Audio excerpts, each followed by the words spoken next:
सबको जय मसीह की। मैं जतिन बब्बर और आप देख रहे हैं मसीह परिवार चैनल। जैसे कि आप सब जानते हैं कि मैं इस चैनल पे प्रभु के अलग अलग दासों की वीडियोस डालता हूं, तो अगर आपको हमारा चैनल अच्छा लगता है तो आप इस चैनल को ज़्यादा से ज़्यादा सब्सक्राइब जरूर करें, ताकि आप प्रभु के वचन को सुन सके। वीडियोस को ज़्यादा से ज़्यादा शेयर करें, ताकि जिन लोगों तक वचन नहीं पहुंचा उन तक भी वचन पहुंच सके। सबको जय मसीह की। एक बार मैं आपसे दोबारा कहूँगा कि इस चैनल को सब्सक्राइब जरूर करें और वीडियोस को ज़्यादा से ज़्यादा शेयर करें। जय मसीह की। तारीफ करो जितनी ताकत हाथों में है, जोर से दिले खत्म करो। मेरा बिलीव है, सबसे पहले हाथों को उठाओ, ऑस्ट्रेलिया क्रूसेड्स के लिए तारीफ करो जोर से जोर से जोर से जोर से।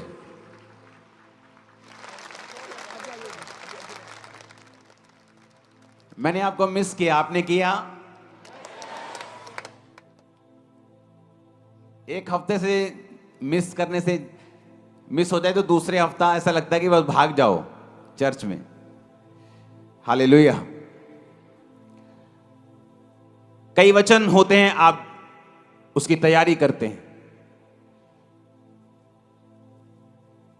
आप अपने सिचुएशंस को देखते हैं, आप लोगों को देखते हैं, उनकी केसेस को देखते हैं, आप परमेश्वर से वचन लेते हैं, आप वचन को देते हैं। कई बार कुछ वचन ऐसे होते हैं जो आपको इमीडिएटली परमेश्वर का आत्मा कहता है कि ये वचन को अभी आपको लोगों को देना है। एक प्रोफेटिक वचन के रूप में हो सकता है, बाइबल के वचन के रूप में हो सकता है, वो भी एक तरह का प्रोफेटिक वर्ड ही है। लेकिन कुछ खास तरह के वचन होते हैं, कई बार परमेश्वर उन वचनों को स्पेसिफिकली बोलता है कि इस संडे तुमने ये वचन लोगों को देना है।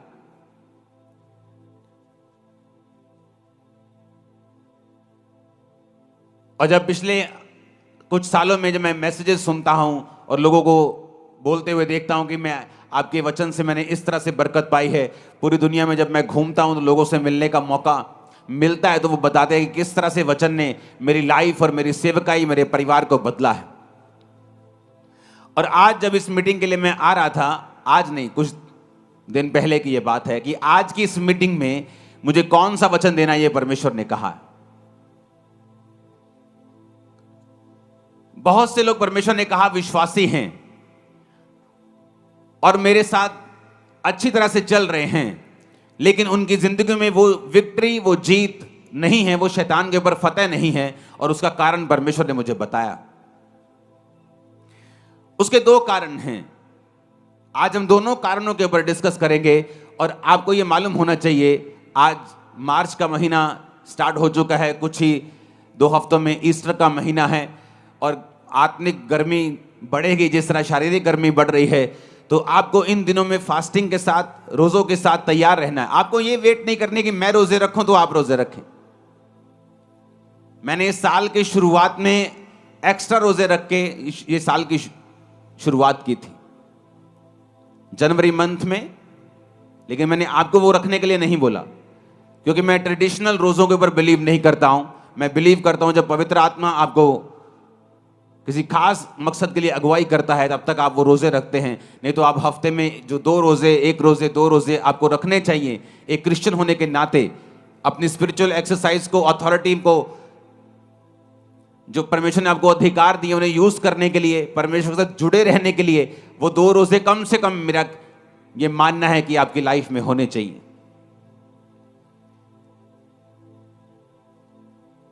पहला शमूएल 17 उसकी 1 से 11 आयत को मैं पढ़ूंगा और उसके बाद मैं वो वचन डिस्कस करूंगा जो परमेश्वर ने मुझे आपको बताने के लिए आज बोला है, खास आप लोगों को। अब पलिश्तियों ने युद्ध के लिए अपनी सेनाओं को इकट्ठा किया और यहूदा देश के सोको में एक साथ होकर सोको और अजेका के बीच अपेस दमीम में डेरे डाले। और शाऊल और इजरायली पुरुषों ने भी इकट्ठे होकर एला नामक तराई में डेरे डाले और युद्ध के लिए पलिश्तियों के विरुद्ध पांति बांधी, यानी लाइन लगाई। पलिश्ती तो एक और पहाड़ पर और इजरायली दूसरी ओर पहाड़ पर खड़े रहे और दोनों के बीच एक तराई थी। तब पलिश्तियों की छावनी में से गोलियत नामक एक वीर निकला जो गत नगर का था। उसकी लंबाई 6 हाथ 1 बित्ता थी। 6 हाथ का मतलब होता है 10 फीट के करीब। अगर आज आप बड़े बड़े जो शूरवीर आप देखते हैं आज के जमाने के, वो खली हो वो कोई भी हो, 7 फुट 1 इंच किसी की हाइट है, 7 फुट 2 इंच किसी की हाइट है। लेकिन आप इमेजिन कर सकते हो ये बंदा 10 फीट का था और उसके सिर पर पीतल का टोप था, एक पत्थर का झिलम वो पहने हुए था जिसका तौल 5000 शकेल पीतल का था। उसकी टांगों पर पीतल के कवच थे, उसके कंधों के बीच बर्शी थी, भाले की छड़ उसकी जुलाहे के डोंगे के समान थी, उसका फल 600 शकेल लोहे का था। यानी कम से कम जो उसके हाथ में भाले का जो हिस्सा था वो 57 किलो का था। आज अगर आप में से 90% लोगों को बोलो कि 57 किलो उठा के सिर्फ एक बार ऐसे कर दो तो नहीं कर पाएंगे। लेकिन उसने कहा कि वो उसके साथ वो लड़ता था और एक ढाल लिए हुए एक जन उसके आगे चलता था। वह खड़ा होकर इजरायली पांतियों को ललकार के बोला, तुमने यहां आकर लड़ाई के लिए क्यों पांति बांधी है? क्या मैं फलिश्ती नहीं हूं और तुम शाऊल के अधीन नहीं हो? अपने में से एक पुरुष चुनो कि वे मेरे पास उतर आए। आवाज नहीं आनी चाहिए इधर से कोई भी। ओके, ये देखो आवाज है, भागो, कंस्ट्रक्शन बंद कराओ। यदि वह मुझसे लड़कर मुझे मारे तब तो हम तुम्हारे अधीन हो जाएंगे। यदि मैं उस पर प्रबल होकर मारूं तो तुम्हें हमारे अधीन होकर हमारी सेवा करनी पड़ेगी। वह फलिश्ती बोला, मैं आज के दिन इजरायली पांतियों को ललकारता हूं कि किसी पुरुष को मेरे पास भेजो कि हम एक दूसरे से लड़ें। और उस फलिश्ती की इन बातों को सुनकर शाऊल और उसकी समस्त इजरायलियों का मन कच्चा हो गया और वो अत्यंत डर गए। अब यहां पर 2 सीन हैं। पहला कि शाऊल डरा क्यों? कौन था शाऊल? वचन यह कहता है कि शाऊल इजरायलियों का राजा था। और किसने खड़ा किया था? क्या वो वोट्स लेकर खड़ा हुआ था? क्या लोगों की सहमति से खड़ा हुआ था? या उसे परमेश्वर ने अभिषेक किया था? आप मुझे बताइए वो किस तरह खड़ा हुआ था? परमेश्वर ने उसे क्या किया था और किसके द्वारा किया था? शमूएल नबी के द्वारा परमेश्वर ने उसका अभिषेक किया। और वचन कहता है कि जब वो परमेश्वर के साथ जुड़ा रहा, जब तक उसने बड़े बड़े राजाओं को मारा और उसने बड़े बड़े राजाओं को जमीन पर ला दिया, क्योंकि परमेश्वर का अभिषेक जो था उस पर था और परमेश्वर का आत्मा उसके साथ था। ऐसी एक भी लड़ाई नहीं थी जिसे शाऊल हारा हो, और शाऊल एक भी लड़ाई में शर्मिंदा नहीं हुआ था। लेकिन अब यह क्या हो गया कि एक वीर आके निकलता है और बाइबल कहती है कि इजरायली सारे लोग कांपने लगते हैं और शाऊल राजा भी कांपने लगता है। ऐसा क्या हुआ कि यह कांपने लगा? क्योंकि वचन कहता है कि परमेश्वर के वचन पर चलते चलते शाऊल परमेश्वर के वचन से हटा। उसने परमेश्वर की आज्ञाओं को मानना छोड़ दिया, अधूरी अधूरी आज्ञाओं को मानने लगा, अपने फायदे की आज्ञाओं को मानने लगा, परमेश्वर के साथ अपने संबंधों को तोड़ दिया। और इसीलिए बात गोलियत की नहीं थी। बात यह नहीं थी कि एक 10 फुट का बंदा 50-60 किलो की जुलाहे की डोंगी भाला बर्छा लेके उसके सामने खड़ा है और बड़ा लंबा और चौड़ा है और सैकड़ों किलो का है। बात यह नहीं थी। शाऊल ने पहले भी उसके जैसे बड़े लोगों को मारा था, बड़े राजाओं की उसने सिट्टी बिट्टी गुम की होगी। लेकिन अब ऐसा क्या हो गया कि अब वो उस गोले से डर रहा है। बात यह है, जब एक इंसान परमेश्वर से हट जाता है, जब एक इंसान परमेश्वर की आज्ञाओं में बना नहीं रहता है, वो पाप करता है, मूर्ति पूजा करे या वो व्यभिचारों में जाए, किसी पाप में जाए, परमेश्वर से हट जाए, प्रार्थना खत्म कर दे अपनी लाइफ की, तो वचन ये कहता है कि जो अथॉरिटी होती है, एक अथॉरिटी होती है शरीर की। आपको किसी गांव का सरपंच बना दिया, आपके पास अथॉरिटी है, आप उस अधिकार से काम कर सकते हैं। लेकिन वचन कहता है कि हमारा जो राज्य है वो तो आत्मिक है। एक अथॉरिटी होती है आत्मिक। जब एक व्यक्ति परमेश्वर के वचन पे चलता रहता है तो वो क्या नोटिस करता है कि उसकी जिंदगी में एक अजीब सी दलेरी है जो उसके अंदर रहती है। वो किसी मनुष्य से नहीं डरता, वो किसी चीज से नहीं डर लगता उसको। ये बात नहीं कि बिल्कुल डर लगता ही नहीं, वो फियरलेस है। बाइबल कहती है दाऊद भी डरता था। और वचन कहता है, जब आप भजन संहिता 46 पढ़ते हैं, उसने कहा मैं नहीं डरूंगा क्योंकि यहोवा मेरे संग है। डर उसके मन में था, लेकिन वचन कहता है कि वो अंगीकार ये करता था कि मैं नहीं डरूंगा क्योंकि यहोवा मेरे संग है। अब आपको ये बात पहले समझने की जरूरत है जिस टॉपिक पे हम हैं। अब शाऊल जो था, वचन ये कहता है कि उसकी आत्मिक अथॉरिटी को वो पाप और अनआज्ञाकारिता के कारण खत्म कर चुका था। कई बार क्या होता है, आप परमेश्वर के साथ आप रिश्ते में होते हैं, आप प्रभु के साथ मेल मिलाप में होते हैं, हाँ, आप रोज प्रार्थना करते हैं, आप पाप से दूर रहते हैं, आप सब तरह से परमेश्वर को प्रसन्न करने की कोशिश करते हैं।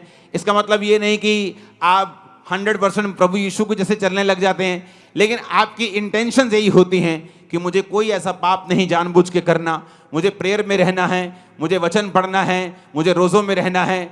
और इस तरह से जब आप परमेश्वर में चलते हैं, एक अजीब सी स्पिरिचुअल अथॉरिटी आपके साथ रहती है। जब दो व्यक्ति दोनों चर्च में आते हैं, एक आत्मिक अधिकारों के नीचे है, वो परमेश्वर में चलता है, वो प्रार्थना करता है, वो प्रभु के साथ अच्छे संबंध हैं।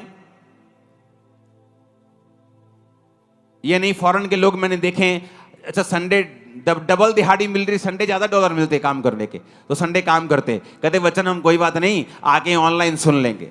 वो पैसा नहीं इकट्ठा कर रहे, वो श्राप इकट्ठा कर रहे हैं कि संडे डबल दिहाड़ी मिलती है, संडे टैक्सी का काम अच्छा चलता है, तो संडे प्रभु को छोड़ दो, कोई बात नहीं ऑनलाइन सुन लेंगे परमेश्वर क्या कहते हैं। सिर्फ ऑनलाइन सुनने से सब कुछ नहीं होगा। कई बार आप जब परमेश्वर की हुजूरी में आते हैं, आपको प्रैक्टिकली परमेश्वर वो ग्रेस देता है, अनुग्रह देता है, जिससे आप अपने जीवन की मुश्किलों से और अपने जीवन के प्रॉब्लम से और उन फाइट से बाहर आ सकें जो आपको घेरे हुए हैं। और वो ऑनलाइन रह के नहीं आती। ऑनलाइन है, कभी साल में एक मीटिंग, मुझे कहीं बहुत इमरजेंसी जाना पड़ रहा है तो मैं ऑनलाइन देख रहा हूं। उन लोगों के लिए ऑनलाइन है, फौजियों के लिए ऑनलाइन है, जिनको मालूम है कि हम अपना चौकी छोड़ के कहीं जा नहीं सकते, उन लोगों के लिए है।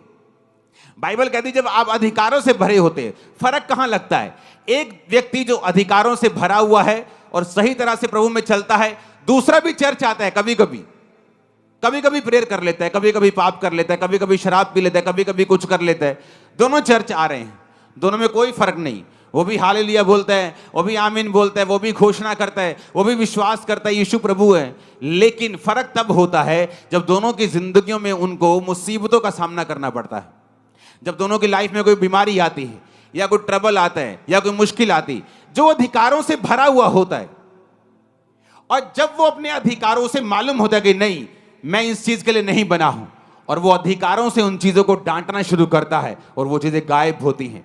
जब दूसरा सेम अधिकारों के साथ, सेम वर्ड्स के साथ प्रार्थना करना शुरू करता है, उसे अंदर से मालूम होता है कि मेरी प्रेयर का असर जो है वो नहीं है, मेरी प्रेयर में पावर जो है वो नहीं है, और वो प्रेयर शैतान के ऊपर इफेक्ट नहीं कर रही, और वो प्रॉब्लम के ऊपर, वो बीमारी के ऊपर जाके उसको खत्म नहीं कर रही, वो सिर्फ वर्ड्स हैं जो मैं बोल रहा हूं।